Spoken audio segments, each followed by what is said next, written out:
मित्रांनो, भारतातील प्रसिद्ध मंदिर तिरुपती बालाजी, तेथे पण जे लाडू बनवत होते त्यांच्यामध्ये अलग अलग प्राण्यांचे चरबीमधून ते लाडू बनवत होते आणि ते लोकांना खाऊ घालत होते।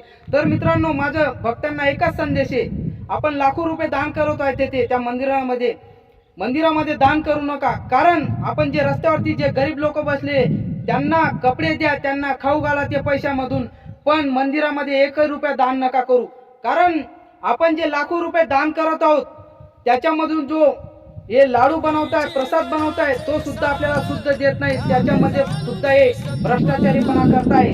आणि यांनी जे देवामध्ये आज जे सत्य राहिले ते सत्य आता राहिलं नाही, कारण देवासाठी या लोकांनी धंदा करून ठेवलाय। तर मी जाहीर निषेध करतो मित्रांनो, आणि आपण मंदिरामध्ये लाखो रुपये दान करू नका।